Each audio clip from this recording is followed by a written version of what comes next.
আসসালামু আলাইকুম। এমন কিছু জায়গা আছে যেই জায়গার সৌন্দর্য দেখতে হলে আপনাকে অনেক বেশি কষ্ট করতে হবে। তো তেমনই একটা জায়গায় আসছি আজকে আপনাদের সৌন্দর্য দেখানোর জন্য।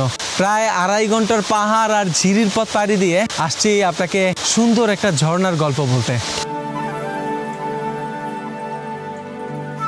বাংলাদেশের গভীর জঙ্গলের ভিতরে লুকিয়ে থাকা এক রহস্যময় সৌন্দর্যের নাম হামহাম ঝর্ণা। সিলেট বিভাগের মৌলভীবাজার জেলার কমলগঞ্জ উপজেলার রাজকান্দি সংরক্ষিত বনের ভিতরে অবস্থিত এই ঝর্ণা 2010 সালের দিকে অভিযাত্রীদের মাধ্যমে সবার নজরে আসে। স্থানীয়দের কাছে এটি চিতা ঝর্ণা নামেও পরিচিত। প্রায় 135 থেকে 60 ফুট উঁচু এই জলপ্রপাতের কাছে পৌঁছাতে হলে পাড়ি দিতে হয় ঘন জঙ্গল, পাহাড়ি পথ, ছোট ছোট ছড়া আর কাদাময় ট্রেল। প্রায় 2 থেকে 3 ঘন্টার ট্রেকিং শেষে যখন দূর থেকে এই ঝর্ণার গর্জন শোনা যায়, তখন পুরো যাত্রার ক্লান্তি যেন মুহূর্তেই হারিয়ে যায়। চারপাশের বিশাল গাছপালা, বন প্রকৃতি আর পাহাড় বেয়ে নেমে আসা সাদা পানির বিশাল ধারা হামহামকে বাংলাদেশের অন্যতম সুন্দর ও রোমাঞ্চকর ঝর্ণায় পরিণত করেছে। বর্ষাকালে এর সৌন্দর্য আরও ভয়ঙ্কর হয়ে ওঠে। তখন পানির প্রবাহ কয়েক গুণ বেড়ে যায়। আর অ্যাডভেঞ্চার প্রিয় মানুষদের জন্য হামহাম শুধু একটি ঝর্ণা নয়, এটি এক অবিস্মরণীয় অভিজ্ঞতা।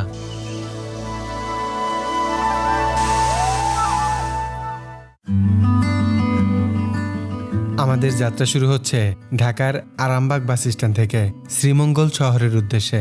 ঢাকা থেকে শ্রীমঙ্গলের নন এসি বাস ভাড়া 570 টাকা, আর যদি এসি বাসে যেতে চান সেক্ষেত্রে ভাড়া পড়বে 750 টাকা থেকে 1300 টাকার মতো।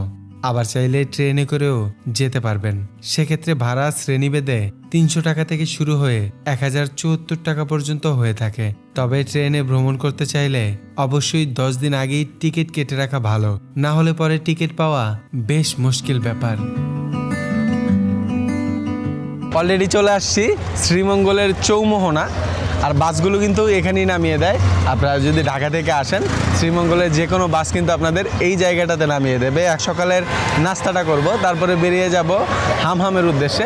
তবে হামহামে যাওয়ার জন্য লোকাল কোনো যানবাহন পাওয়া যায় না আমি যতটুকু জানি।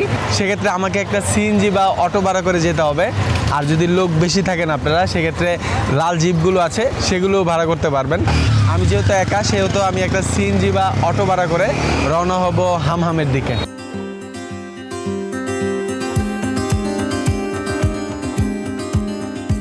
শ্রীমঙ্গলের চৌমুহনী থেকে সকালের নাস্তা শেষ করে একটি সিএনজি ভাড়া করে রওনা দিলাম হামহাম ঝর্ণার দিকে।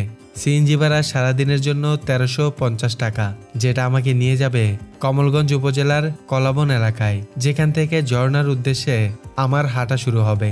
এবং ঝর্ণা থেকে ঘুরে আসার পর সিএনজি আমাকে আবারও শ্রীমঙ্গল শহরে নামিয়ে দেবে। তবে এখন আমি যে রাস্তা দিয়ে যাচ্ছি সেটা আমাকে মুগ্ধ করেছে।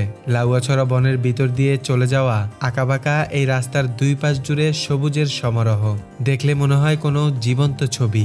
এই রাস্তায় প্রকৃতিপ্রেমীদের জীবনে একবার হলেও আসা উচিত, কারণ এটি প্রকৃতিপ্রেমীদের জন্যই এক নিখুঁত গন্তব্য।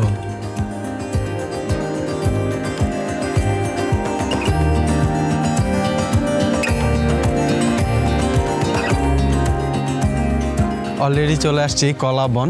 এই জায়গাটা থেকেই কিন্তু আমাদের হাঁটার পথ শুরু হবে। এই দেখতেছেন পিছনে একটা দোকান আছে, এখান থেকে আপনারা প্রয়োজনীয় কিছু লাগলে নিয়ে নিতে পারেন, কারণ এরপরে কিন্তু আপনারা তেমন ভালো দোকান পাবেন না, যদিও পান অনেক ভিতরে। আর এই যে দেখেন এই জায়গাটাতে কিন্তু সিএনজিগুলো নামিয়ে দেয়। তারপরে এখান থেকে আপনারা স্থানীয় কাউকে নিয়ে, যে কোনো গাইড নিয়ে, আপনারা অনেক গাইড পাবেন এখানে, স্থানীয় লোকেরাই গাইড করে থাকে। তো এই জায়গা থেকে সরাসরি আপনারা চলে যেতে পারবেন হামহামের উদ্দেশ্যে। আরও প্রায় 2.5 থেকে 3 ঘন্টার মতো হাঁটা লাগবে, তারপরে পৌঁছাবো। এখান থেকে একজন গাইড নিয়ে নিব, তারপরে আমাদের হাঁটা শুরু হবে। জায়গাটা সুন্দর করবে আর কি, এই জন্যই নিতেছেন টাকাটা না? এখানে পার্কিংয়ের জন্য 30 টাকা দিতে হয়েছে।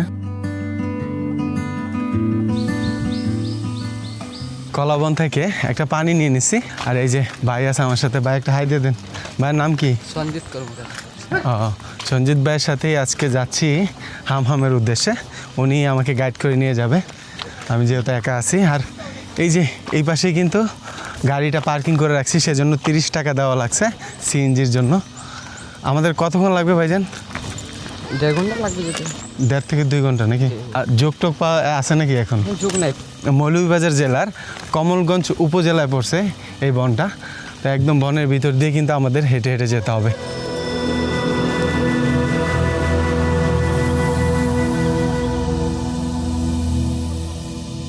2-3 মিনিট হবে হাঁটতেছি, একদম বনের ভিতর দিকে যাচ্ছি। মানে অ্যাডভেঞ্চার আমার এমনিতেও ভালো লাগে, তবে এত জঙ্গল একটা জায়গা চমৎকার লাগতেছে। আর কি আশেপাশে কেউ নাই, একটু চুপ করে থাকলে বনের ভিতরে ঝিঝি পোকার ডাক আর পশু পাখির ডাক শুনতে পাবেন।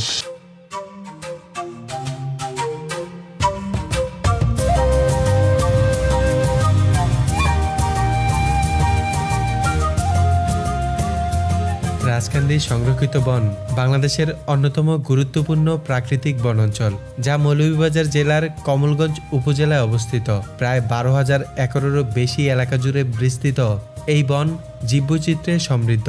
ঘন সবুজ বন, উঁচু নিচু টিলা, পাহাড়ি ছড়া আর অসংখ্য দেশীয় গাছপালা এই বনের সৌন্দর্যকে অনন্য করে তুলেছে। এখানে বিভিন্ন প্রজাতির পাখি ও বন্যপ্রাণীর আবাস রয়েছে। প্রকৃতির নিজস্ব রূপ এখনো অনেকটাই অক্ষত থাকায় রাজকান্দি সংরক্ষিত বন বাংলাদেশের অন্যতম আকর্ষণীয় বনাঞ্চল হিসেবে পরিচিত। দাদারই কি উপরের দোকান নাকি? কতক্ষণ লাগবে যাইতে আপনার দোকানে? না বেশি সময় লাগবে না, 20-15 মিনিট। 15 মিনিট লাগবে না? অনেকটাই কষ্ট হয় এই পথে হাঁটলে, কষ্ট হবে অবশ্যই যদি অ্যাডভেঞ্চারে আসেন। এই দেখেন সামনে, ওই যে সামনে দেখতেছেন মালামাল নিয়ে যাচ্ছে, ওনার কিন্তু একটা দোকান আছে, ওই দোকানে যেয়ে আমরা থামবো।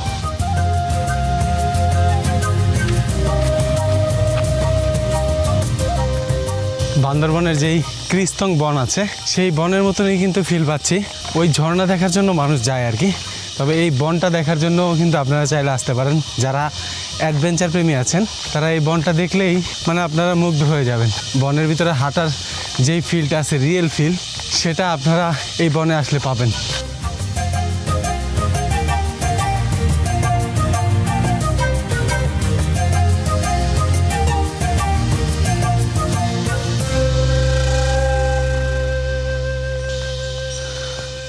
আসসালামু আলাইকুম।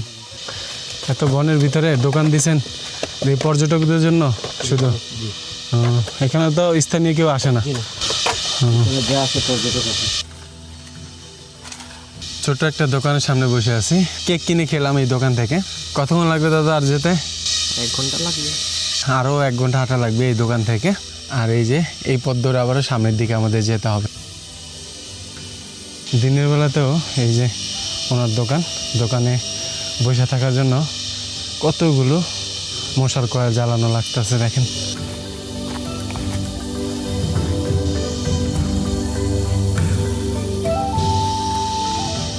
চারপাশে বাঁশ গাছ দিয়ে ভরা, আর এর জন্য অনেক বেশি মশা আছে এখানে।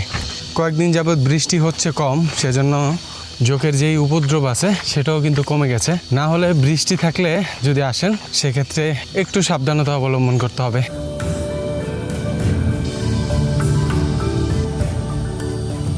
কয়টা পাহাড় পাড়ি দিতে হয় যাইতে হলে? 16টা। টোটাল 16টা পাহাড় পাড়ি দিয়ে তারপরে আপনাদের ঝর্ণার সৌন্দর্য দেখতে যেতে হবে।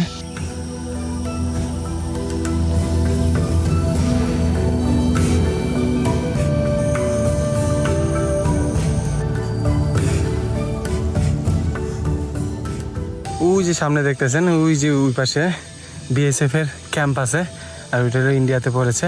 আমরা কিন্তু একদম বর্ডারে যাবো আর কি, ইন্ডিয়া বাংলাদেশ যে বর্ডার আছে বর্ডারে। মানে অনেকখানি হাঁটা লাগবে, প্রায় 20 মিনিটের মতো। এখানেও তো একটা দোকান ছিল দাদা না? তবে সবসময় কিন্তু দোকানগুলো খোলা থাকে না, শুক্রবারে পর্যটক বেশি থাকে তখন একটু খোলা থাকে বেশি।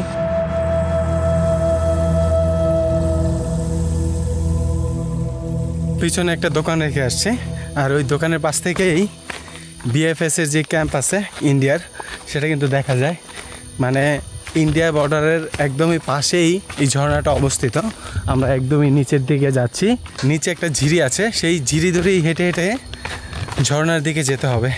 দেখেন বাঁশ কীভাবে পড়ে আছে, এই একদম সুড়ঙ্গর মতো রাস্তা করা, এদিক দিয়েই যেতে হবে। আর মশার অবস্থা খুব খারাপ, মানে এত মশা ধরবে আপনাকে, আপনি বিরক্ত হয়ে যাবেন। আল্লাহ একবার বসে বসে যাওয়া লাগতেছে।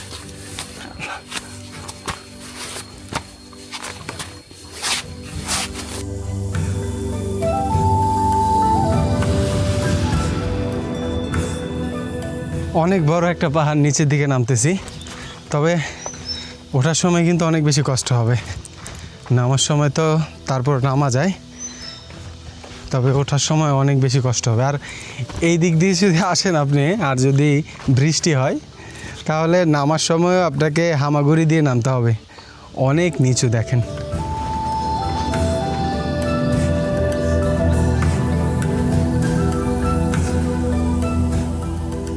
একটা ঝিরিতে চলে আসছি। যত পথ পাড়ি দিয়ে আসছি, এই জায়গাটা আমার কাছে সবচেয়ে সুন্দর লাগছে এই ট্রেইলের। দেখেন কত চমৎকার দৃশ্য, মানে মনে হচ্ছে অন্য একটা জগতে চলে আসছি। চারপাশে বাঁশ গাছ দিয়ে ভরা, আর মাঝখানে এই ঝিরিটার পানি কিন্তু খুবই স্বচ্ছ, আর চারপাশে পাথরগুলো ছড়িয়ে ছিটিয়ে আছে। এদিক দিয়ে কোথায় যাওয়া যায় দাদা? ঝিরি তো শুধু ঝিরি না, আর এই পাশ দিয়ে আমরা ঝর্ণাটার দিকে যাব। কতক্ষণ লাগবে? আর 10 মিনিট।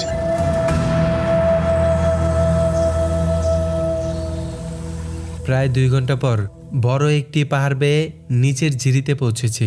পুরো রাস্তার মধ্যে সবচেয়ে সুন্দর জায়গা মনে হয়েছে এই ঝিরিটাকে। পাহাড়ি এই ঝিরির রয়েছে এক অন্যরকম সৌন্দর্য, যা অ্যাডভেঞ্চার প্রেমীরা খুব ভালোভাবেই উপভোগ করে।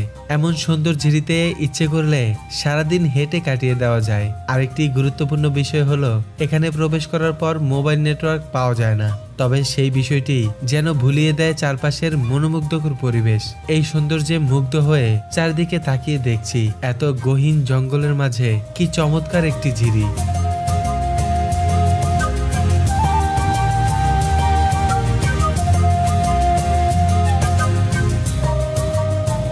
এত যে কষ্ট করে আসাটা ঝর্ণা দেখলে সার্থক।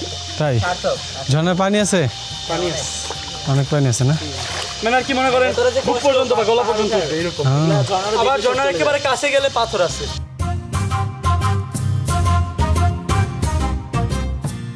ঝর্ণার কিন্তু আওয়াজ পাওয়া যাচ্ছে। আর এই যে, ও মাই গড, মাশাআল্লাহ, আল্লাহু আকবার। দেখেন কত চমৎকার আল্লাহর সৃষ্টি।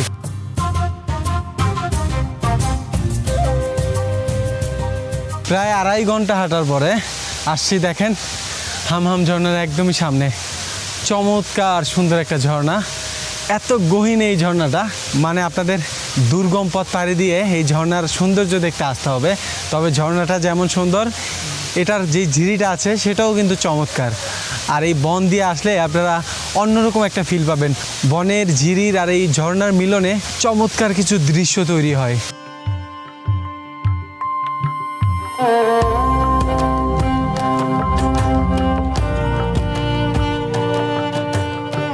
অবশেষে পৌঁছে গেলাম বহুল প্রতীক্ষিত হামহাম ঝর্ণার সামনে। মৌলভীবাজার জেলার রাজকান্দি সংরক্ষিত বনের গভীরে লুকিয়ে থাকা এই ঝর্ণা 2010 সালের পরে পর্যটকদের কাছে বেশ পরিচিতি লাভ করে।